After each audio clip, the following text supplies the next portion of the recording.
All right, Aftershocks Tremors, we're back here with another episode for you guys. And of course, joined with my co host here, Mr. Chris Aiken. Chris, before we get going, just want to say happy Veterans Day to you Oh, well, and thank to you. all the veterans out there, obviously. But yeah, so how you doing, man? I'm good. I'm good. Now that I've been thanked as a veteran, I feel better. uh, Geez, you're easy, man. I know. That's a quick way to feel better. But anyway, man. So yeah, I mean, obviously, I was lucky enough to get this day off today because of it, and so got some time today to do some Tremors, man. So we Sure. figured let's go ahead and do an episode.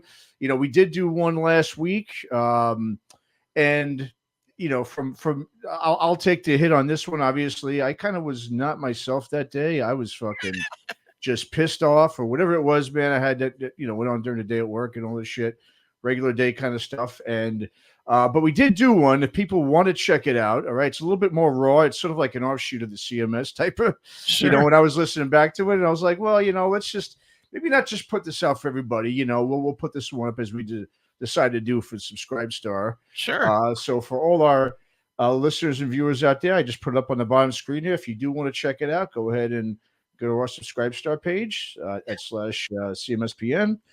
And so here we are. We're going to do it this week. We did say to everybody we were going to do this weekly. We really want to do this weekly.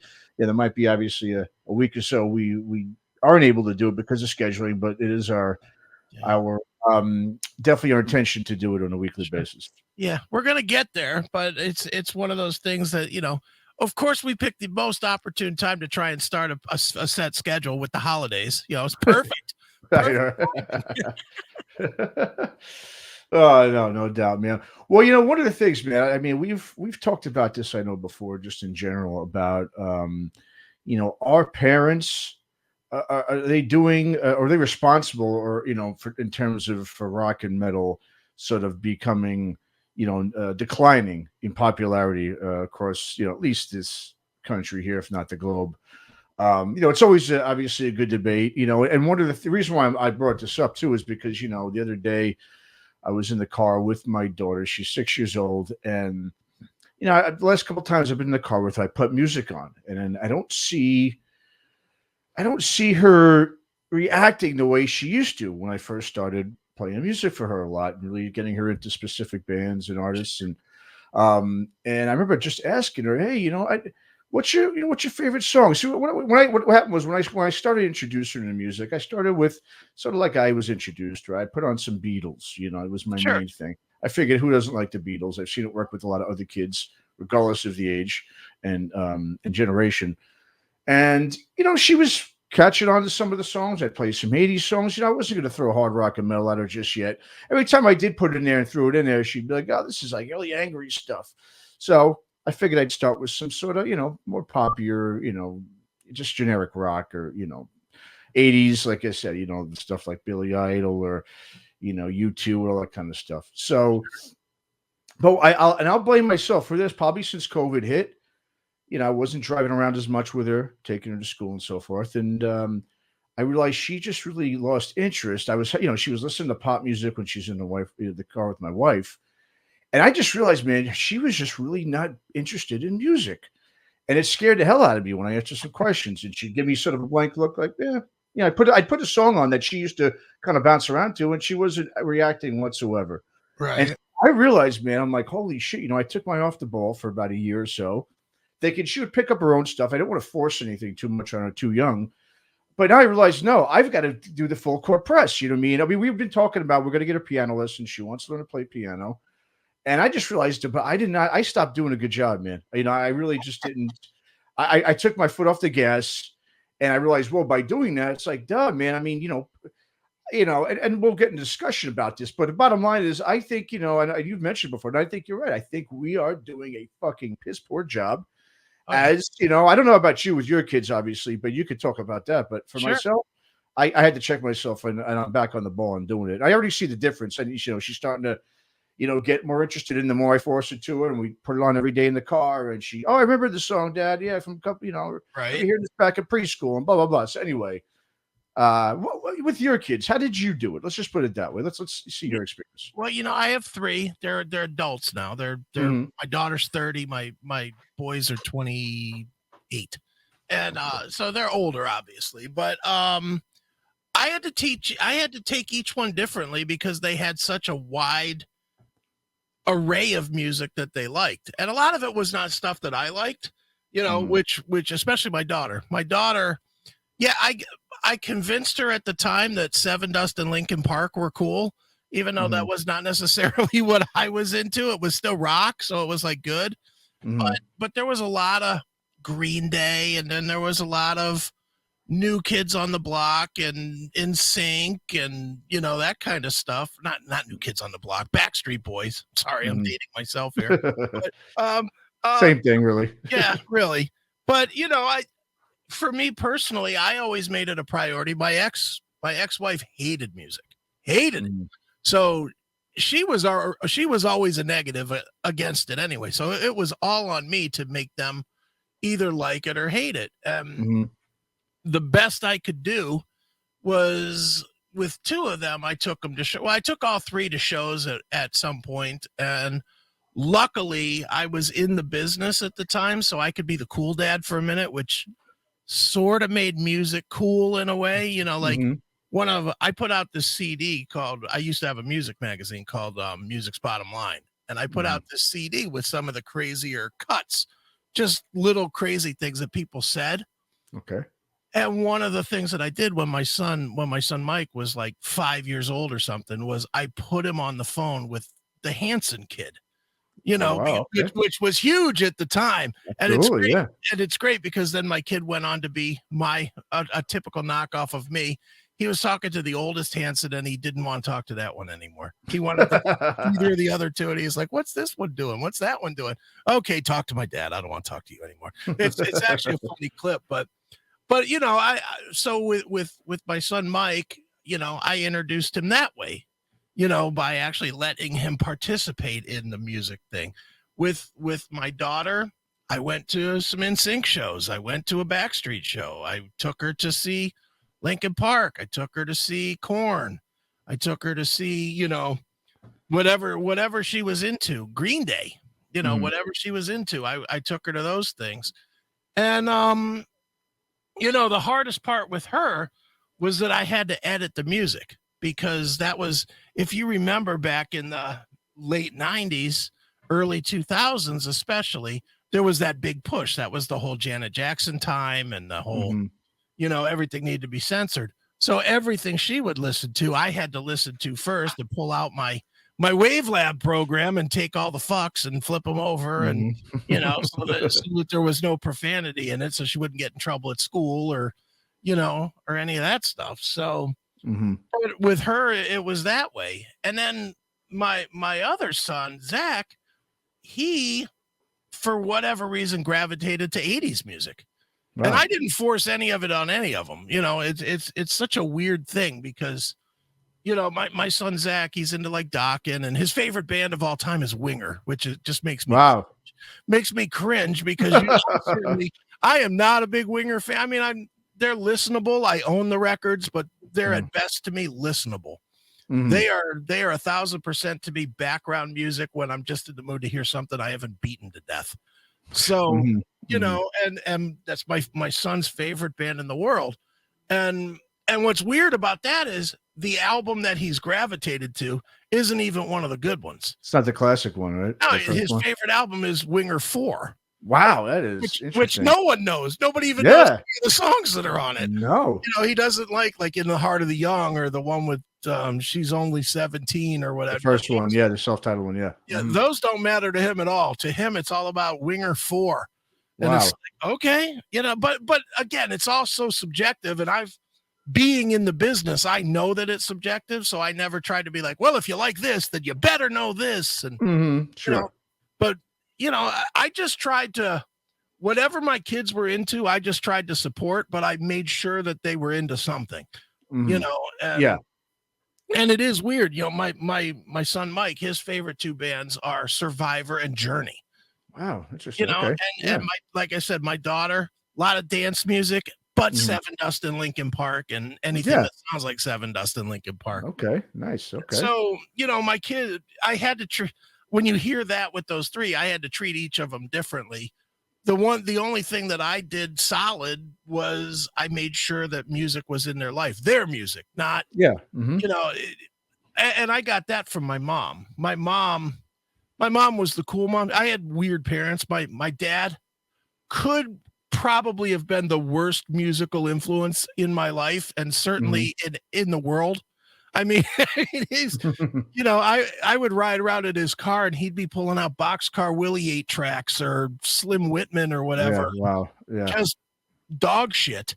And and he'd be yodeling along with Slim Whitman in the car, yodeling. I'd be like, what the fuck are we listening to here? Oh, wow. That's But interesting. then, Wow. Yeah. but then the contrast, my mom was like the cool rock mom. My mom took me to see Led Zeppelin in 77, when I was 9. Yeah, She takes me to see Led Zeppelin. She was into the Stones and the Who and the Beatles and the stuff of her generation. What to us would have been Metallica, Motley Crue, Iron Maiden in our generation, she was into in her generation. So, so I was kind of raised up in the best of both worlds, best and worst of both worlds kind of thing, which is why I think I'm so musically wild as it is now. Sure. My mom had the big vinyl collection, which is probably about 3 times as big as what you got behind you. It just wasn't big, but to me, it was just the coolest thing in the world to go through her records and pull out Herman and the Hermits or Rubber Soul from the Stones or whatever, and just Springsteen and she worked. She wasn't in the music business, but she worked for people that were. She was a banker, and she did all the banking for the big promoter here.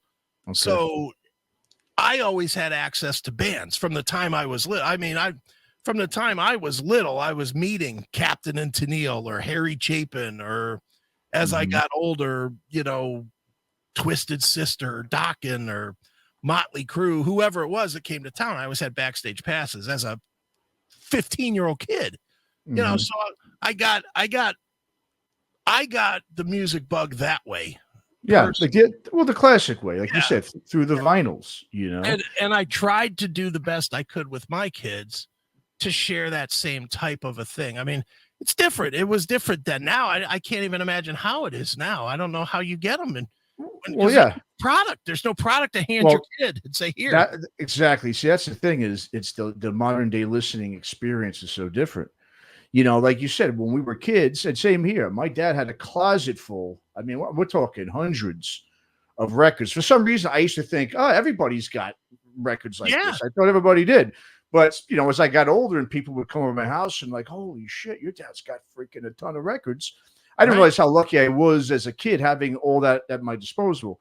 But my thing is, like I said, it's the listening experience. Like you just said, I mean, think about when we would discover music. I would, my dad would put on the vinyl record, put it on the big speakers, blast that thing up. I would sit there. It would be an experience, right? We'd sit there and just take it all in, listening to it, I mean, not just because it sounded so great on the speakers and vinyl, but just you'd also have the vinyl record there for you in front of you. It was like having, you could look at the inside of the vinyl. You could look at the outlet. I mean, you could look at all the pictures of the band and read. I mean, whatever it was just a big production. It wasn't just now, it's more of like a background noise for these kids, like you said, because they're not. I mean, think about it too. If we liked something, if I was watching TV, I liked, Motley Crue or whatever it was, I would be asking, my parents or AKA Santa Claus, like, hey, I want to get this tape or vinyl record for Christmas. And then you get a couple of them. It'd be this special thing where now music, it's not special, like that anymore. It's lost. Obviously, we've been talking about a lot. It's been devalued so much where, just the listening experience overall for these kids now, it's completely different. Like I said, it's just, it's more of it's like a commodity now where it's just sort of like, music's used for leading, kids into other avenues to buy other sort of products. It's not like the product and the experience itself. It's crazy. No, it is, man. And there's no growth to it, which is the big, like, I'll give you a prime example. I'm talking about how bad my dad's choice in music was, and it just wasn't very good. But I'm finding now that I'm going back and listening to tons of music that was kind of my dad's music that my mom would have laughed at me for listening and does now. You know, I mean, it's no secret when I get ready to do CMS on Saturdays, I fire up for an hour and I listen to like some really different stuff. Not rock and metal stuff. No, yacht music. There you go. It's always like Randy Van Warmer, just when I needed you, you know. I don't even know half of the bands that you put on there or artists. I'm like, who the hell is that, man? I mean, it's all real mellow. It's all, you know, the Bay City Rollers and stuff like this, and Carpenters and stuff. You got some crazy stuff, man. I do. That's all my dad's music. But because I had that bass, I think, even though I didn't, you know, it was not my full-time music, I still heard it enough. And I heard it in the house. And when my mom wasn't home, my dad was throwing on Lionel Richie's Can't Slow Down record. And I heard that over and over, to where whether I liked it or I didn't, I knew Stuck on You. And I knew, you know, All Night Long, and, you know, the Lionel Richie songs, to where now that I'm older and I can appreciate some stuff that's not 1,000 miles an hour, I have that knowledge to know where to look. You know, the kids today, they don't have any of that. They just don't have, they don't have the bass. And for me, I got the bass any number of ways. I got it from going to shows. I was going to shows, like I said, I was going to shows when I was 8 or 9 years old. You know, my mom especially took me to see, in addition to Zepp, I mean, I saw the Eagles when 1976 or something. Crosby, Stills, and Nash and Young, you know, all the bands of the 70s I saw, you know, and a lot of times I would see them, and then after I would go backstage and meet them. So, you know, that made such an impact on a little kid to love music. And there's nothing like that today. Even the concerts. You know, it as special as it was for me to pick an artist, Dee Snider, which he's one of my favorites that I ever met. And meeting Dee Snider made it to me that Dee Snider will get a chance no matter what he does. I don't care what Dee Snider does. I don't care what he says politically. I don't care about anything that Dee does. I will listen to it. I will promote it. I will interview him. I'll do whatever I got to do to help Dee Snider, because he was cool as hell when I met him that first time. The kids today, the kids today, if they want that same experience, it's just a cash grab. They can meet Slipknot. They can meet Disturbed, as long as they pony up $150 for the last in line thing. And if they want to get the special package where they can get a photo and you know, 1 minute talking to Corey Taylor, well, that'll be $6,000 or whatever. You know, it's all financially driven. It's not organic anymore, and it doesn't create a passion. What it does, I'm assuming, is for 99% of the people, they walk away and go, that really wasn't worth $500. Yeah, I'm sure it's not. You know what I mean? You know, especially for a young kid. You know, I mean, a young kid, it's one thing if you're our age. And to be honest, I think it's all ridiculous. I wouldn't pay $500 to meet. No way. But there's some people that's their whole thing, is they're a Kiss fan, and their only thing is to meet Paul and Gene, and they'll pay any money and they'll save up for a year just to meet Paul and Gene. Sure. And okay, fair enough. If that's your trip, that's fine. But they're our age. 22-year-old kid that's working at the gas station, or working, you know, just getting his feet wet, you know, as a substitute teacher, or, you know, an entry-level carpenter or whatever they're doing, they're not going to pony up. No. And if they do, and they get rushed through a line with Kiss, okay, stand here, smile. Here's your number. You'll get a photo to you. You know, they're not going to walk away from that with that love. You know, we had that love, man. If you saw a band and they were good, and you waited by, remember, this is going to sound old school. If you waited by the bus, which before they fenced the buses in, remember, you could go after every gig, you'd go wait by the bus. And there'd be 20, 30 of us out there till 3 a.m. waiting for the bus. And then you waited by the bus, and somebody would come by, whoever it would be, shake your hand, say hello, sign your ticket, whatever it was. If they did that, I will guarantee you everybody that's my age, still a fan of that band that signed their ticket. Absolutely. That was a thing and that is gone now. That's just gone. It is. It is. Well, I mean, and we've talked about this before. I think another reason why that, that excitement is gone, obviously not so much even just the devaluing of music in terms of, the physical product, but it's also MTV. Yeah. I mean, think about how important MTV was for the visual part of music. Before MTV, I mean, obviously all you had was the radio. You'd have your vinyl records or whatever, kind of product you want, your vinyl, cassette, or 8-track or whatever. And then, of course, if you really wanted to get close or see the band, the mystique of it was you'd have to go see them live. Now, as a kid, I mean, you exception to the rule going to a show at, 8, 9 years old. I didn't have that, I didn't do that, but most don't. Yeah, most don't. Exactly. So, I mean, it was one of those things where, you just would kind of get lost within the vinyl, the music and the vinyl, artwork and so forth. Having MTV there now opened up the whole different, a whole different thing, especially when it came to rock music and metal, because now, rock was it was perfect, rock and metal to sell because of how these guys looked, how their stage presence was. I mean, Motley Crue, I mean, let's be honest, the reason why they got so just really probably because of the way they looked. Twisted Sister, same thing. I mean, obviously, they had the hit songs to go along with it, but that was the main reason.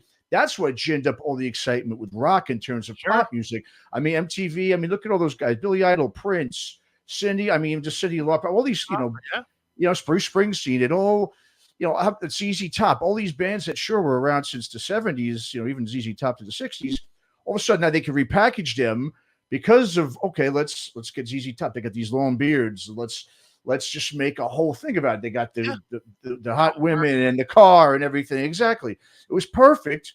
And that opened up a whole different, ball game when it came to now rock being part of pop music. Right? Because think of the 70s, really pop music.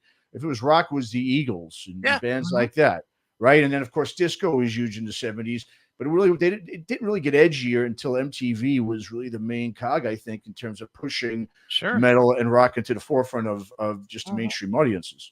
Yeah, well, dude, do you remember before there was a Headbangers Ball? And I don't remember if it's on Friday night or Saturday night, but I think it was Saturday nights at midnight. This is early MTV. And this was hugely important to me, was at midnight on whichever night it was, they would air a live concert, or not live, but a concert. And for me, who was a music fan, it was like the most important thing in the world for me to stay up to watch that, because I wanted to see the bands. I didn't know what they looked like, a lot of them, and I didn't, that was in the early days that was the Buggles days of MTV. That was not Michael Jackson era. That was the early days. But I can tell you for a fact, I became a huge fan of Eddie Money, because I watched an Eddie Money in concert on MTV. AC/DC, I watched an AC/DC one. And the biggest one for me, and it's weird because even now I really don't even like this band anymore, but in this era, I love them. The band Asia. Oh, wow, okay. They did a thing called Asia in Asia to release the second Asia record, Alpha. Okay. And, that was the one that had Don't Cry and The Smile Has Left Your Eyes on it. Okay. Two crappy songs. Honestly, two lousy songs. But I stayed, this was an actual live concert, like really live from Japan. Okay. And it came on at 4 a.m. or something on MTV. And I stayed up all night to watch this concert. And I didn't know what the Asia guys looked like at all. I had no idea what these guys looked like. I was expecting 4 guys that looked like a big serpent, because that was all I'd ever seen was the Asia cover with the serpent on it. So I didn't know what I was getting, but I just remember that was such an important thing to me to get that visual. And I was addicted from that moment on. If I saw a band and I liked them, forget it. I was in, like I said, Asia today, not so much, but But, you know, every other band I can name that I saw back in that era, I'm still a fan of now.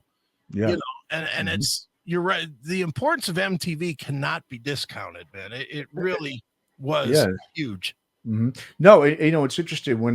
When I was growing up in New York City, we didn't have MTV and cable TV in the city until about 1987. Oh, so wow. we would have to.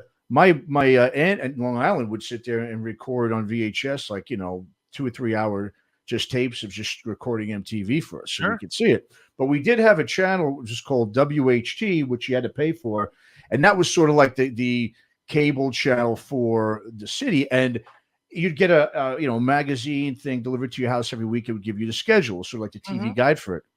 And I remember we and my brother, we saw that the Police were going to be, same thing, a live concert from the Police. Sure. So same thing. It was about 2 a.m. or something, really late. So we stayed up. And that was, I mean, to this day, I remember we thought it was the coolest thing in the world when he threw his drumsticks, Stuart Copeland, out into the crowd. Right. It's just like, wow, man, look at those guys. I mean, just like you said, it built up just that excitement. Well, we just couldn't. I mean, we were hooked. I mean, and he just hooked. And then once MTV came, like I said, we had some cousins and so forth we'd see in Long Island, and then that's all we would do is sit there and watch MTV when we got the chance.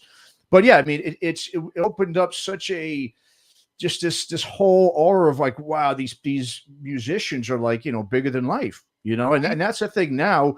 Does anyone? I mean, the other thing too is the dissolution of the band and everybody's individual artists. So, you know, these kids were also growing up not understanding that there were, you know, things called bands, you know, and there still are, you know. But yeah, like I said, it did create that, you know, that mystique.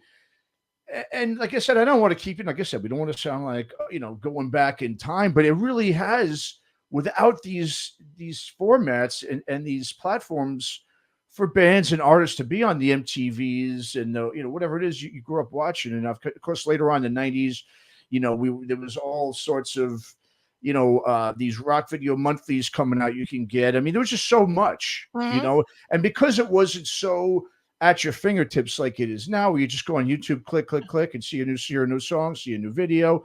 Yeah, it's just, like I said, it's not special thing anymore. It's just sort of just there. Yeah, you know, that's it. Is as much as, and I'm as guilty as anybody on this, but I'll just say it the truthful. All I wanted forever was on demand. All I wanted forever was stop making me listen to these crappy songs I don't want to listen to. I just want it on demand. And now that I have it all on demand, all I want is to be spoon-fed stuff that I don't know.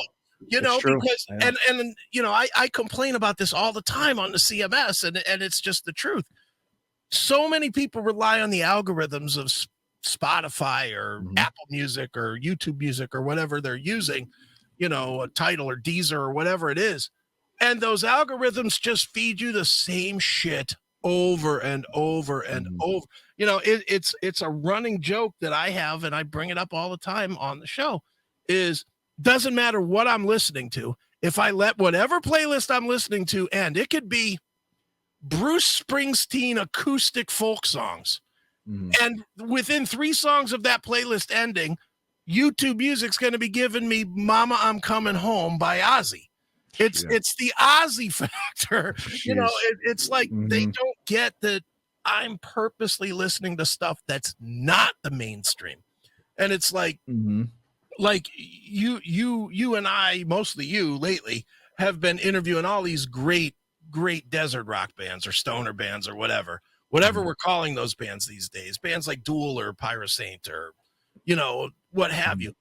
And I'll put them on. I mean, that's the obvious thing is if we're talking to them or we're scheduled to talk to them or whatever, I listen to them. I give them a listen. And, you know, and to be honest, when I'm working, I just throw on headphones and I'm working and it's on and I just kind of hear it and, you know, get a vibe for it. Well, inevitably the record runs out and it goes to something else. And I know all the time right when it ends because it'll be stuff I don't know that sounds great. And then all of a sudden, Mama, I'm coming home. And I'm like, no, no, give me.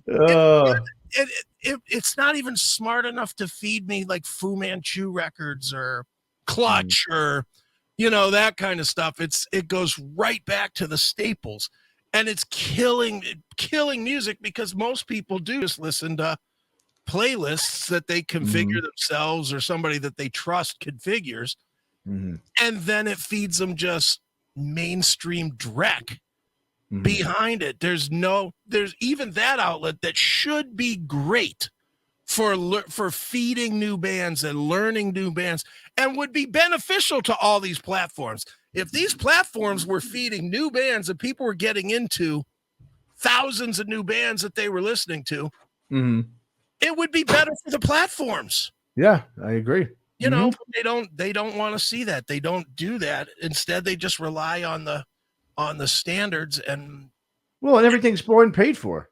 You know, I mean, they're paying for. I mean, you know, the reason why you're hearing OZZY in all the playlists, if once, like you said, whatever album you're listening to is over, is because, for one, yeah, they you know, they're not just going to feed you, you know, these brand new bands. I mean, it's just not going to happen.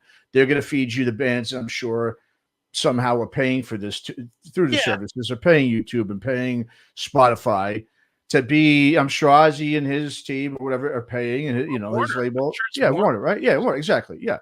You know, and the other thing, you brought up a good point about, I agree too. Back, you know, in the day, I was so tired of, you know, being spoon-fed music. Yeah, I just wanted it on demand.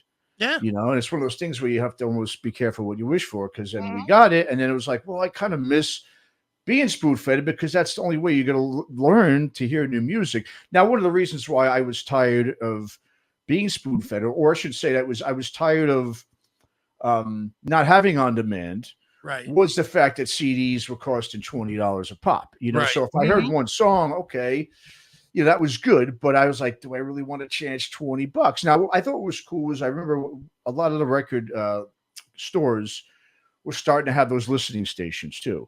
Right. Sure. Tower Records would have a bunch of listening stations. You know, I mean, sometimes, I mean, they wouldn't always have the type of music I wanted to hear, right? Always metal, but there would be, like, one time I remember when I heard the what do you call it record? The Geezer Butler, the first GZR record, the Plastic Planet, which is phenomenal.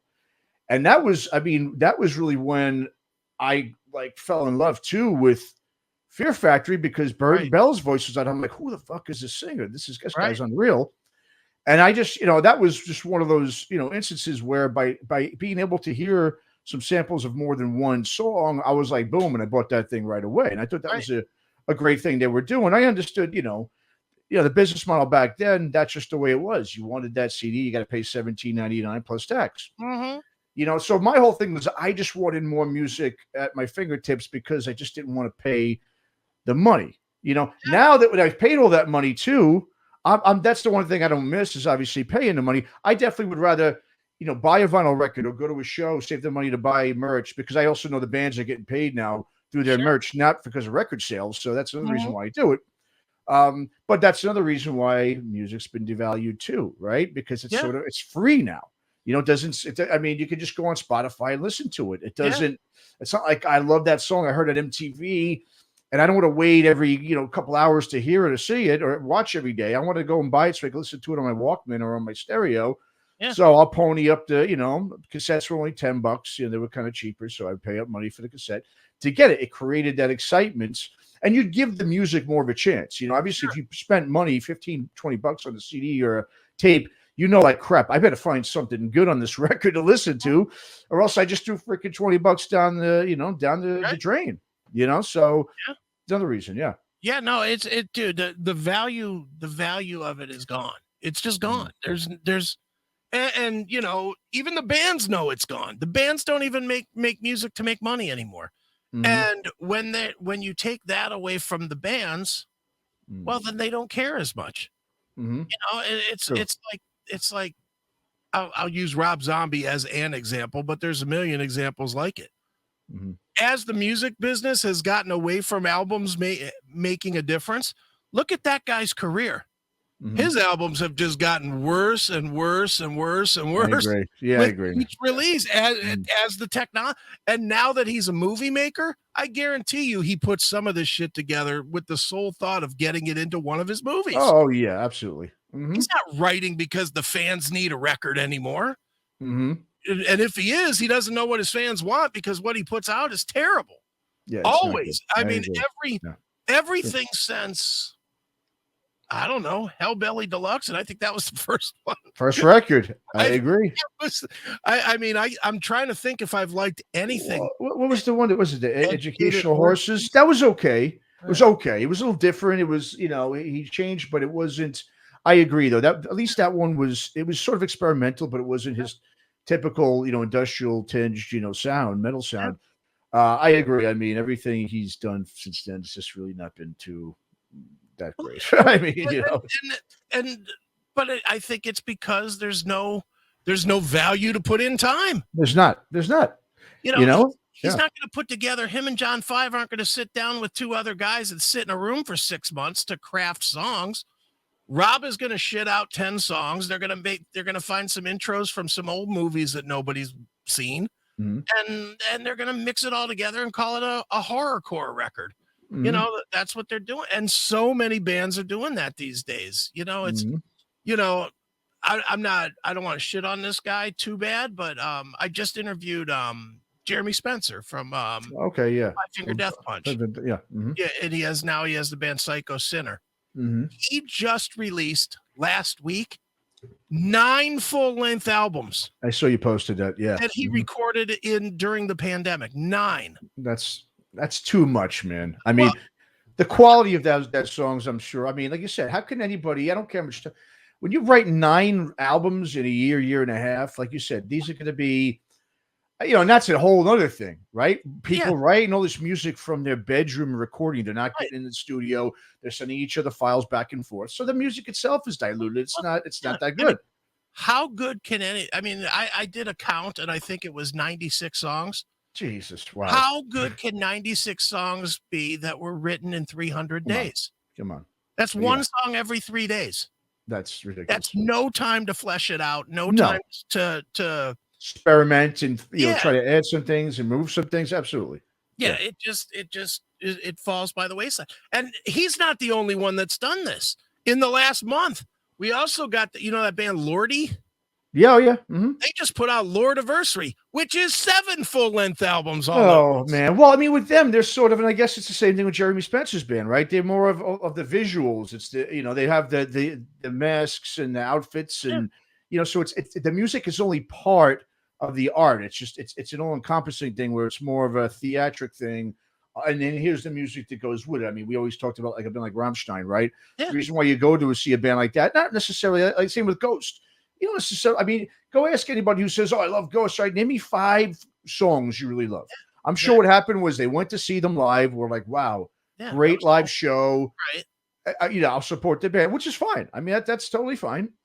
Alice Cooper was always like that to me too. Mm-hmm. I mean, I'm sorry. I just, Alice Cooper, I respect him and stuff, but God, I mean, the music is not that great of Alice Cooper, in my opinion.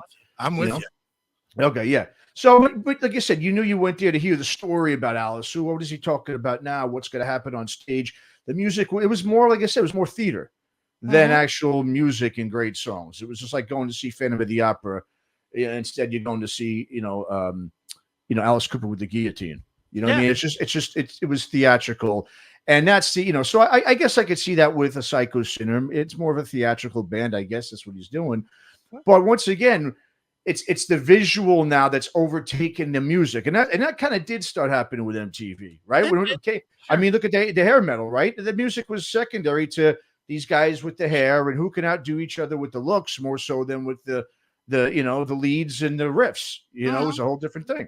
Well, but the thing is even if we go away from the theatrical bands, dude, Metallica just put out that Black album. The Black album with like 180 tracks on it. And it's like, okay.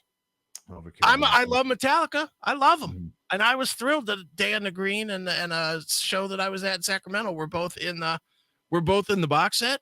Wasn't thrilled $300 or $500 worth to buy it. Mm-hmm. And where's the value in buying it? It's all on Spotify. Mm-hmm. Literally all, that Metallica has been releasing these great box sets of material. Yeah. But they're all on the streaming services. So why on something like that? I mean, really, how many times are you going to listen to the live records on any band? Oh, that's a that's a great. We could do a whole discussion on live records and Yeah.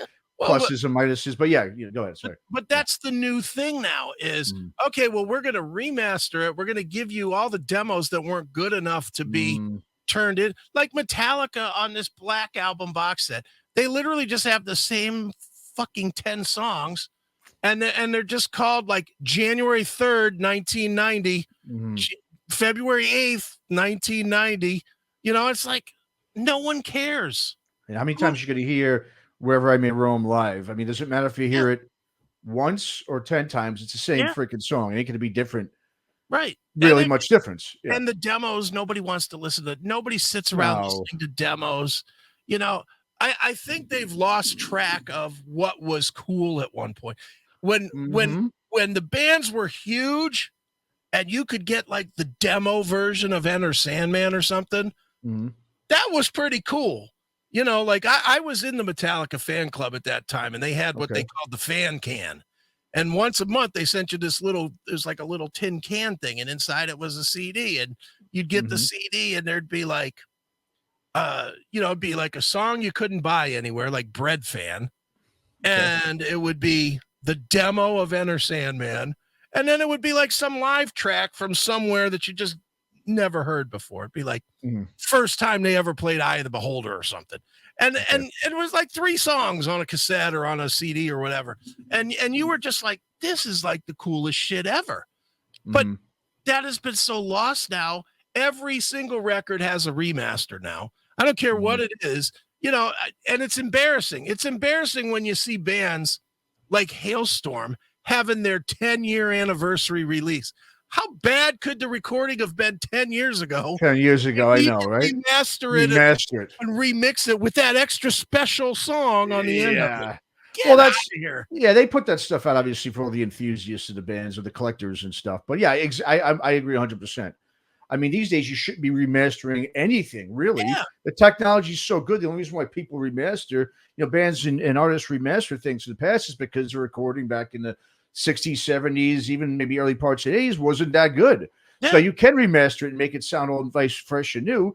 But over the last 20 or 30 years, come on. I mean, everything's pretty much, of course, to me, remastering things these days, too, is what are you going to do? You're going to compress it more, make it sound more digital? I prefer to have it the way it originally sounded. I don't want to hear a really super clean version where I can't hear those parts I was able to hear back in the day. It's just like, and that's the other thing, too. You brought up a good point about, the thing is, think about MTV, and music in general. It was such a huge part of culture in terms of fashion, right? I mean, think about all the musical. Just think about what it did for fashion.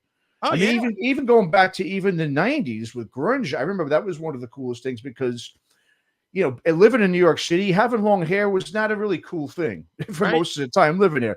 But when grunge was out, at least we had a good 4 to 5 years where, I could look the way I did and actually look like, I wasn't some outcast, misfit looking guy. It actually fit in. Right. So, it was, and that was funny because there was never a time ever before or after that where long hair was cool in New York City. But for those years, it was. And a lot of it had to do, obviously, was because Pearl Jam and Soundgarden and Alice in Chains and all of them were on Nirvana were all over MTV and the radio. So that was obviously a big part of the pop culture. I mean, the young kids like myself and my friends or whoever glommed onto it. And that became a big deal in terms of trends, fashion trends. These days, what are the fashion trends? You've got all the Kardashians and all the rappers are wearing freaking thrash metal shirts. Yeah. You know what I mean? It's just like it has nothing to do with the music. Mm-hmm. Yeah. There is no fashion trends at all right now. I think the fashion trend of the 2021 is wear whatever the fuck you want. There's not any. There's no real big name fashion guys anymore. There's not a Versace or a guy like Versace that's taking over the fashion world that I'm aware of. Not a name. Look, I don't know dick about fashion. I never did, but I knew the names. And now I don't hear any names. And without an MTV, there's no push to it. And to be honest, even the award shows and stuff where people used to learn that stuff from like Hollywood award shows, nobody watches that anymore. No, yep. That's all true. Become passe. So nobody's watching it to say, oh my God, did you see Scarlett Johansson? She was wearing blah, blah, blah. Mm-hmm. You know, nobody's saying that anymore because all of that has gone away. Dude, there, as much as I love the internet and it has afforded me a great living, it has ruined. Oh yeah. Ruined entertainment. Yep. And I say that meaning all entertainment. There's not one form of entertainment that hasn't been touched in a negative way by the internet. Not one. Mm-hmm. Yeah, no, I totally agree. You know, and so I mean, we've been sitting here talking about this for 45 minutes or so. But I guess my thing was now, okay, we've been complaining how things are changed and it's not as relevant and and prevalent into today's society, with rock and metal in terms of pop culture and so forth. I guess my thing is, what can we do about it, right? Obviously, like to start out, to pick up where we started out here in terms of parents, of rock and metal. Definitely, I mean, I like I said, I'm like in your camp in terms of I want to obviously encourage, my daughter to listen to certain things, but I'm going to let her choose what she wants, but I'm definitely going to present it to her. So I think it's important that just play music. Like, for instance, what I'm doing now is every night I say, okay, she likes to draw. She's really artistic. So I said, we're going to come in here in the studio.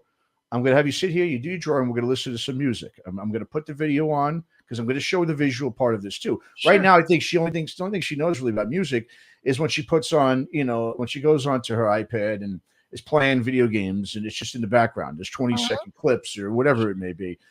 We have to provide that experience. We've got to almost show them musical appreciation. It's not going to just come naturally and in the background like it was. We grew up because it was so much part of the culture. I mean, the radio was always on. When the TV was on, like I said, MTV in the background, you hear music. It was just there for you to sort of just pick up on. It's not like that anymore. It's just these little stupid songs, 20-second clips on these video games. Sure. It's not that good anymore. Also, obviously, like what your mom did, if you can, take them to a live concert at a younger age just to show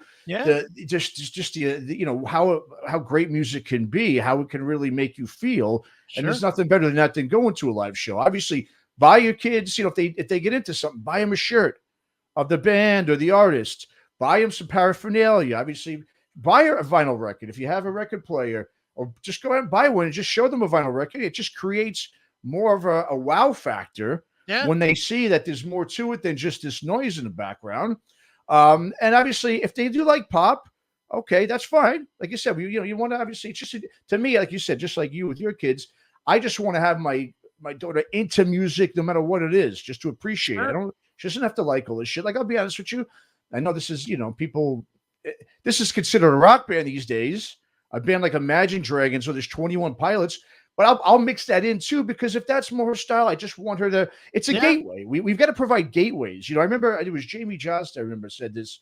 Maybe about 10 years ago or so, when everyone was bagging on the Hellstorms and the bands that were coming out at the time, how they're too poppy and this is ruining metal. No, it's not. These kids need a gateway band like that. Yeah. They need poppy metal. They need poppy rock to just provide that gateway like I had growing up. I mean, I grew up, obviously, same with you. I grew up on The Who and the Rolling Stones and Led Zeppelin. I grew up on all that. My dad was a huge fan of all that. But then at the same time, I listened to Toto and Fleetwood Mac and a lot of the popular stuff. That opened then up for me in the 80s when MTV did come around. I didn't need my dad tell me what to listen to anymore. I already knew what I wanted. I wanted the newer stuff. It sounded fresh. I don't want to hear the old man shit anymore. So it's just providing the gateways for kids. They're not just going to pick up on it like we did anymore. It's just not going to happen. No, dude, I hate to be the pessimist here, but I think it's over. Because you do, huh? I do, because I can't give up. But go ahead. Well, I'm not saying you should give up, but what I'm saying is the thought that the majority of people that appreciate music are going to put in the time to make their kids appreciate music it's just not going to happen. People are way too lazy now, and they're way too self-absorbed. Well, that's what it is. Yeah. I can't. Absolutely. I can see you doing it, but then again, I can see right behind you. I can see guitars and posters and everything else. You're way into it. I think the average person, the person that drives by a casino and goes, "Oh, look at Rat's playing. I'm going to go to that. You know, that person's not going to go home and say, okay, kiddo, we're going to play some Rat for you because that's where dad's going to see tomorrow night or whatever. You know, that day is done. They'll be like, yeah, just play with your iPad while I'm watching NCIS Vermont or whatever version is on. Yep. You know, I mean, it's too easy. No, you're right. Our generation got lazy. It did. Our generation got lazy and really did not appreciate what it had. And the result is what we have now, which is kids that don't know anything about valuing music. Yeah. You know, I get to spend a lot of time on holidays with my nieces. My nieces are in their early 20s. And for the longest time, my niece Emily, she loves music. I mean, she's big music fan. She buys all the, you know, whatever's hot she's into. A couple of years ago, it was Psy and then Macklemore. And then, you know, I mean, she's all into the R&B, hip hop, rappy type stuff. Right. Okay. And for Christmas every year, I always got her an iTunes gift card. And the reason I always got her the iTunes gift card was, you know, because I would ask her every year, well, what do you like? What albums can I buy you? Whatever. And I would have gone out and bought her whatever. And she's like, oh, I don't listen to albums. She's never owned an album. Never owned an album. She only buys like the one song. And I don't care what anybody says. I know for the bands, they've convinced themselves that releasing singles is smart. Releasing singles sucks. It sucks. It generates no bond to the music. You know, back when we were growing up, you needed those 10 songs so that you could pick 4 of them that were your songs by that band for that year and a half. And you would, I don't care who the band was back in that day, whether it's Metallica or Skid Row or John Cougar Mellencamp or Chicago, it did not matter. Whatever your band was, you had 4 songs that you loved. And you would listen to them. And then 2 years later, a new record would come by. And then you would take that record, put it on the shelf. Then you would have the new record with 4 songs that you would just keep in your collection. That day is done because these guys are releasing singles. And let's face it, the minute somebody drops a single that you don't like, they're off your radar. True. I'll give you a great band for me that is that example, Volbeat. And I know they release albums, but I loved Volbeat when they came out. Loved them. Oh, they were great at the beginning. First 2-3 records. Yeah. There's like not a bad song on those records. I agree. But then they started to taper off. Once they started to taper off, because I was only hearing them a song at a time here and there, it was like, well, I hear this song. I hear Fallen, not feeling it. And then next thing I know, there's like 2 albums in between since I last heard from them. Why? Because I didn't like one single. You know, if you get yourself tuned into the singles mode instead of like listening to albums, you know, I would bet if I went and picked up the last 2 Volbeat records, I probably would like them. If I listened to them from start to finish, I probably would like them because I don't know if you would. You know me, I tend to find something I like on everything. And I don't know. I think I probably would find 1 or 2 songs anyway that I would sort of dig, but I'm not going to do that because they've disappointed me to the point that I just don't care. And I think that's where we're at now. These kids that don't ever have a connection to a band in the first place, you know, the modern day millennial kid that, you know, they don't have that connection to where one bad song and they're out. I mean, dude, think about our listening and don't think about our stuff that we love. Think about the stuff that we thought was okay, but not great and not bad. The 38 specials of the world. Okay. 38 special. I don't know anybody that will ever say, God damn it, I can't wait for that next 38 special record. I didn't know anybody then. I don't know anybody now. Everybody kind of likes a couple of songs here and there, but they were never an A-list band. No. And yet, even now, 40 years later, if a 38 special song comes on, if Hold On Loosely or something comes on, you'll sit and listen to it. Oh, it definitely will. I do love 30. I mean, you brought up a band I really do like. But you're right, though. I mean, I almost like it now, though, more than I did back, in the 80s. Sure. No, I liked it back then, but yeah, hear it now. It just has a different, and of course, it's a nostalgic feel to it. Of course, that goes along with it. But I get your point. You know what I mean? My point is, nobody in your high school brought No, a Tour de Force record and we're like, dude, you got to hear this, man. Yeah, Tour de Force, man. Mhm. Or Well, they were an older band by that point, Yeah. But that was when they were biggest. But they were biggest. No, you're right. They were biggest after they were around for a long time. I know. It's it's like a ZZ Top, right? You've got classic ZZ Top, and then they're completely different. I mean, not just in terms of their sound, but everything. Yeah, a band like that. Yeah. No, so it's there's just zero. I'm honestly, I hate to be that guy, but I think that the days of music being super important are done. I think I think it'll stay that way to us old guys, but I just can't see even a band like, I'll point to a band that we both know pretty well, Plush. I was just going to bring them up. Yeah, go ahead. Exactly. New, young. They're obviously all in their, like, they're all 20 or 21 years old. And I know Mariah personally, so I kind of keep up with what they're doing. I watch it every day on social media and whatnot, what they're doing. And I see the comments and I see everybody praising them because they're out on the road and they're playing great shows, great tours, everything. Everybody that's commenting are older. Yeah. Well, it's not their crowd. It's not the crowd that they need to win. It's a crowd that's not going to be there much longer. But with someone like Mariah, I mean, think about it.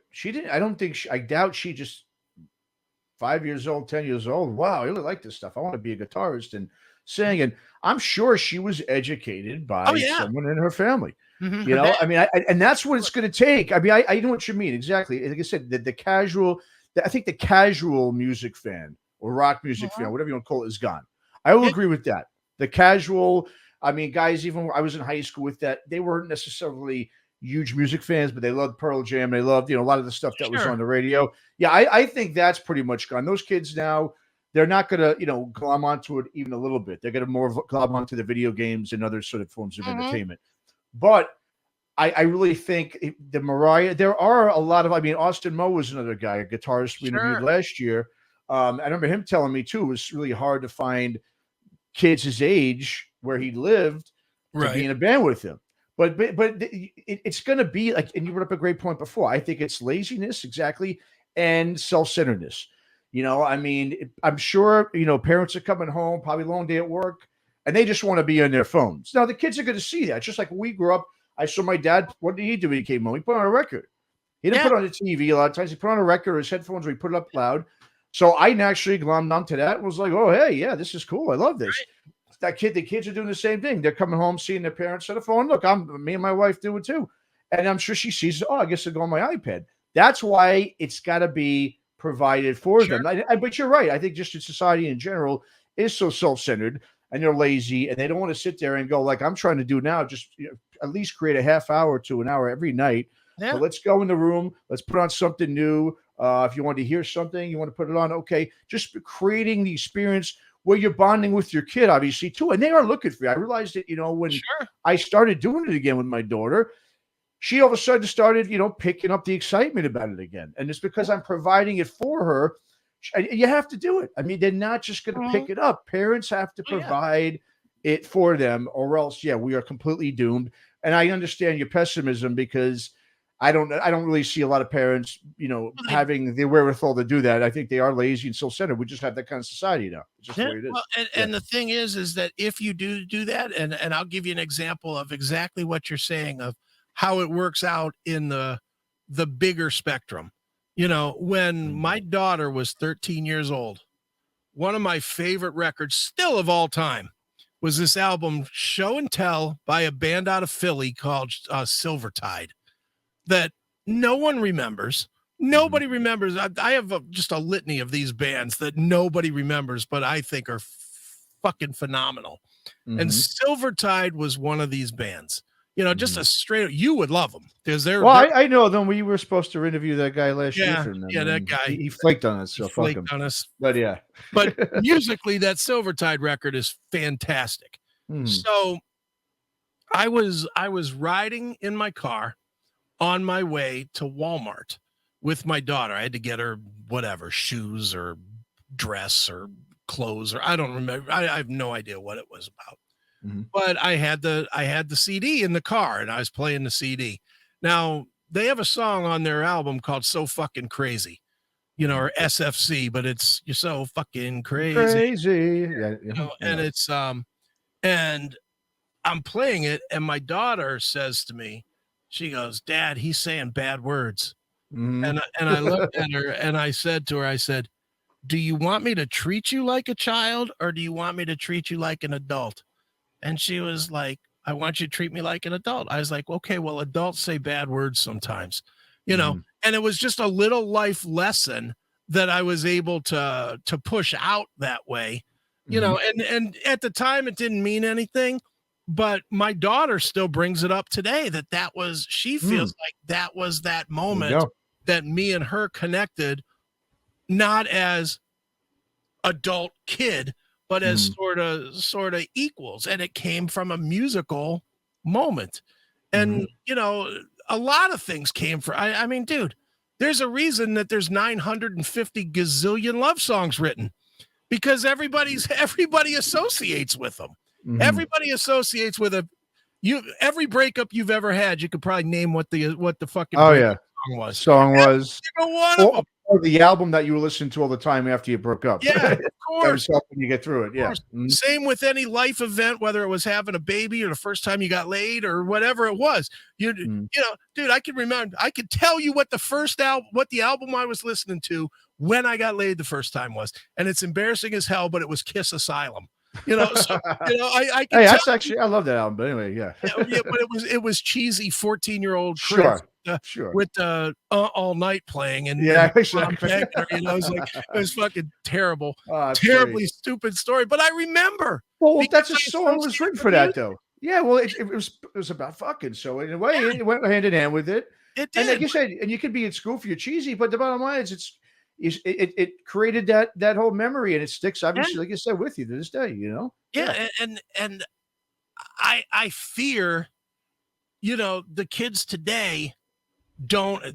First of all, it's part of the reason they don't go out and make memories of things. It's why they don't want to drive. It's why they don't want to go out. It's why they don't, you know, run around with their friends. It's why they just play video games all the time, because video games is the only time they interact with each other. You know, I mean, for us, for our generation, dude, what was more cool than going to a house party and somebody pulling out a record and you hearing, I don't know, Van Halen 5150 for the first time, or you know, that AC/DC flick a switch and be like, "Oh my God, what is that?" You know, you know, those house parties were so much fun, and that all is gone from this generation, and it's sad.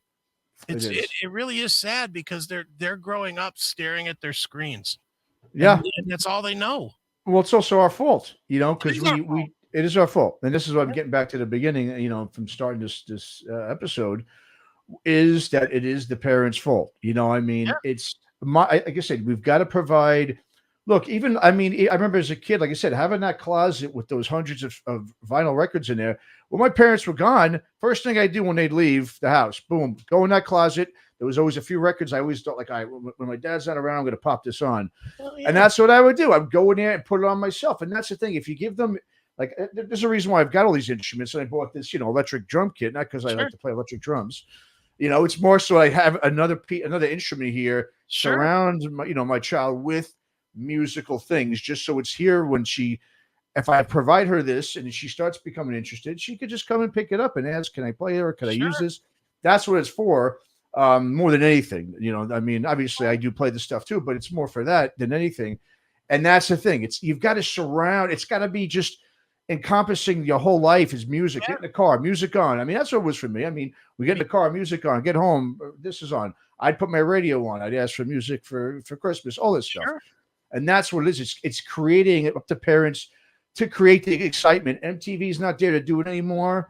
and these kids' friends aren't there to do anymore because, like you said, they're all on video games. That is how they connect now. It's not through other avenues of entertainment like music.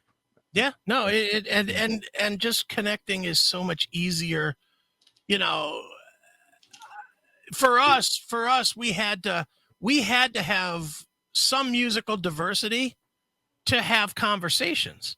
You know, if we had to listen to a lot of different shit so that we could argue about is John Cougar better than Bruce Springsteen, or is Prince better than Michael Jackson, or is Metallica better than Megadeth, or whatever the argument was.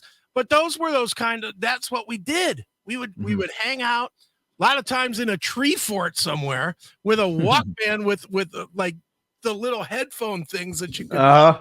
And we'd sit with the Walkman playing the tape of that Benatar, Crimes of Passion in the fort, argued, oh, she's hot. No, she's not. But this song kicks ass. No, it doesn't. I hate this one. It was like, it was what we did. And now they just don't. They don't go anywhere. They don't, they're not, they don't have to. It's all at their fingertips. Well, and it's dumbed down. I mean, that's another thing we've talked about is the music itself is just not as good, So when you've got just an artist, a DJ, and it's just this noise, I think a lot of these kids don't even know what instruments really are. We all knew growing up, not just who was a good vocalist and who could dance, but oh wow, Eddie Van Halen, this guy's amazing. You'd see him in the videos, he was just ripping. I mean, like I said, MTV pushed. The guitar player and the singer. I mean, and that's when growing up, you knew, okay, I like the way this guy looks. He looks so cool. I want to be that. I want to be, it could be a drummer or a bassist. The bottom line is you had your choice, and they provided you, your parents didn't have to do it. You turned on the TV, it was given to you. So mom and dad really, even though they were effective in terms of what you were listening to, and if you were into music or at all. Yeah. But even if you weren't, if you were someone who didn't grow up in a musical household, you had MTV and you had, the radio, because that's all you had. You didn't have YouTube. You didn't have all the internet and all the technology. So you could come up with this and like this stuff on your own without having to be influenced by other people. Right. Now nobody does that. The only people I see loving music growing up now within this millennial generation and even the newer generation is because their parents were hardcore into it as well and most likely just pushed them into it. Yeah, I mean, dude, one of the things for me personally was that was a huge influence on me was band. I was in band from 7th grade to 10th grade, not even a long time, just a few years. And it really is because my mom just totally fucked me. She in 7th grade, you know how the parents sign you up and it's like, okay, you're going to be a drummer now, or you're going to be this. My mom puts me as a flute player, which is just horrible. Well, I mean, it was kind of cool being around all the hot chicks, but I still not a cool instrument at that age. It's the worst. The only thing could have been worse would have been the clarinet. That would have been the only thing worse. Yeah. But I played the flute in band. But the thing that I did in band was I wanted to be able to play everything. I mastered the flute in like a month, because it's not very hard. It's and you move your fingers, it's easy. So I used to go and I would, and my band teacher, and I'll give her credit, Miss Lewis, she really made me into a music fan because she let me wander around in band.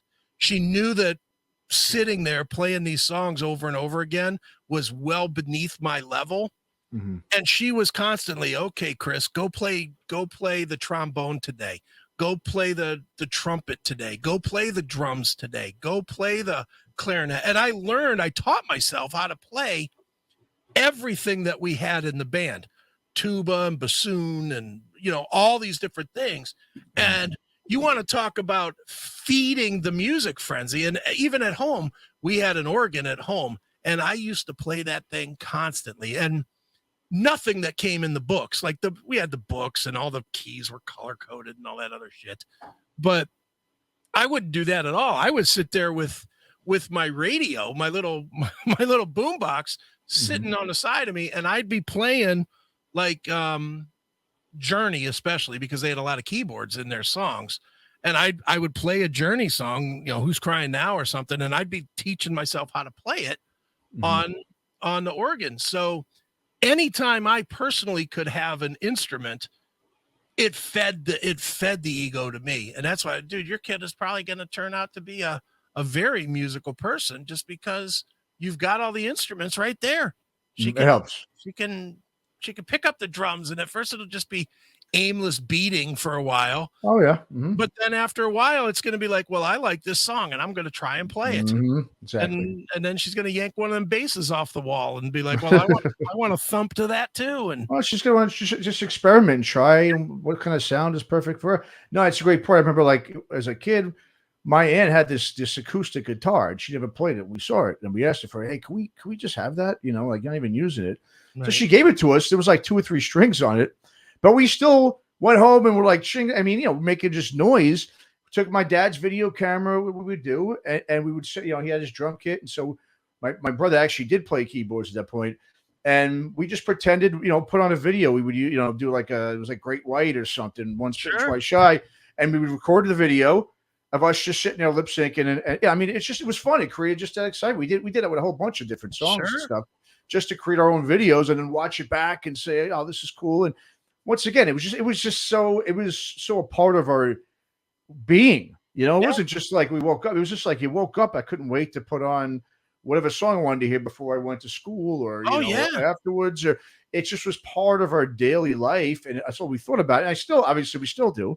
Where now, kids, to them, it's just like, oh, music, it's just this another little thing, a little form of entertainment. It's just not this great, exciting, and the thing is, I want to teach, and what I think parents need to do is they need to teach the kids of how important music is, what a gift it is, especially when you're getting older and you're going through some tough times. I mean, how many times do we get through tough times?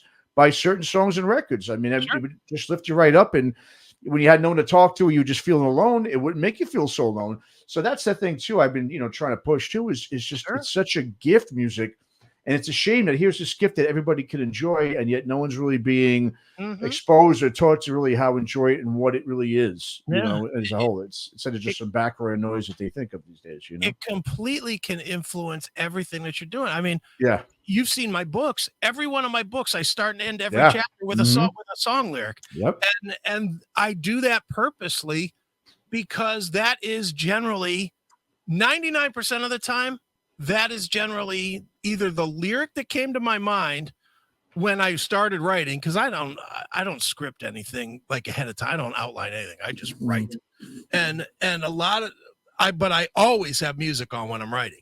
And a lot of times I'll have an idea and it'll come off of a song, and then I'll listen to that album, whatever album that is, as I write that chapter. And then by the time I'm done listening to the album, usually the chapter's written, and I'm like, okay, cool. Throw it up there. It was a soundtrack to your life.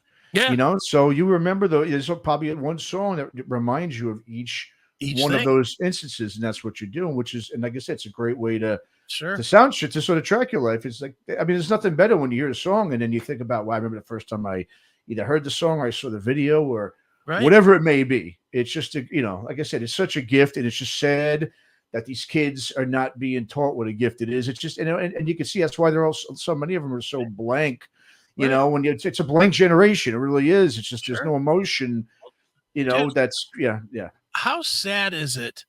Like, I can ask you, tell me your top 5, whatever. Tell me your top 5 thrash bands, and you'll go, okay, well, it's bop, bop, bop, and bop, bop, bop. Just that fast. No matter what's your top 5 new wave of British heavy metal bands? What's your new top 5 rock bands? What's your top 5 pop bands? You can name them off at the top of your head. If you ask the kids today, what's your top 5 bands? I don't know. They don't know. They don't know. They're like, I don't know. They know songs. They don't necessarily know bands. They don't know any. And they'll say, well, I think Adele's okay. Well, that's, like you said, that's another, negative aspect of releasing singles. Yeah. Because all these kids are going to know is just that song. It's not like, they put out, 3 singles every, one after every month or so. And then they keep hearing these singles. Oh, who is this? Oh, and then, like I said, everything's so singles based that it really takes away from a band or who an artist is. People just know the song is. They don't Yeah. know who sings it. I mean, and even on commercial radio, my wife listens to commercial radio. They never, after the song's played, they don't go, oh, that was so and so with their new song. They don't even talk about it.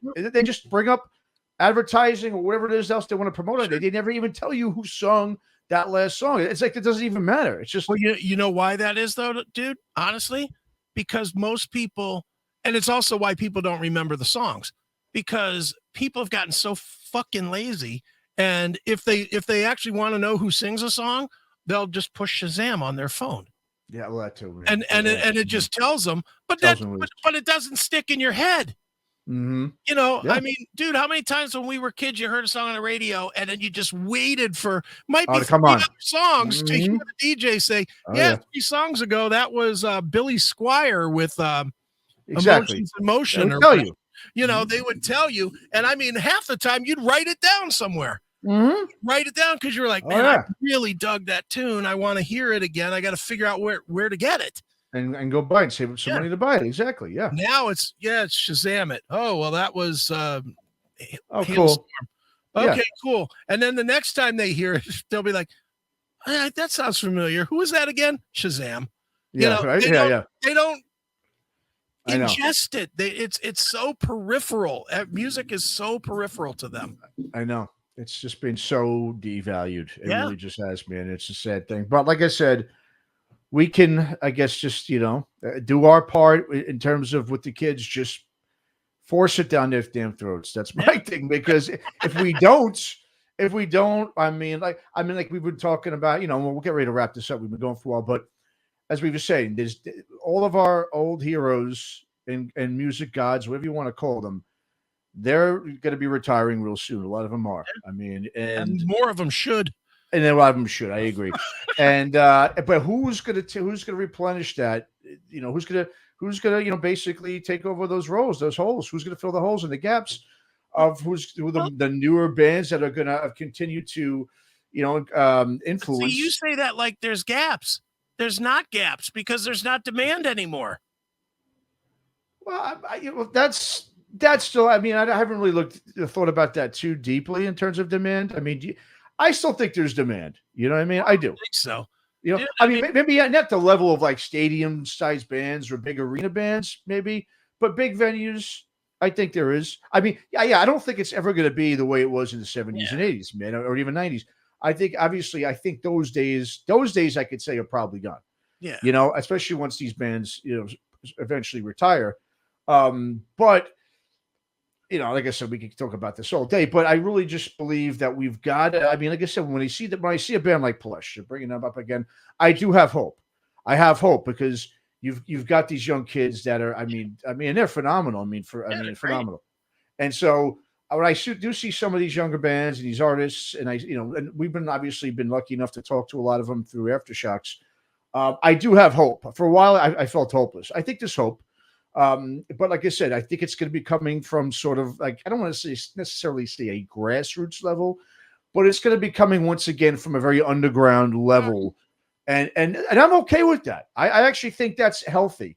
I think it could almost sort of reset things and go, okay, let's go back to why this became a huge thing to begin with, for a few decades where music was such a massive form of entertainment where, now it's obviously not as big. It's not as prevalent in society. But if we start from a underground, semi-grassroots level where, look, who cares?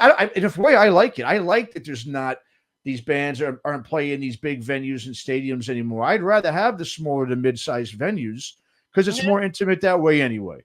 Sure, when my first concert, it was Jethro Tull.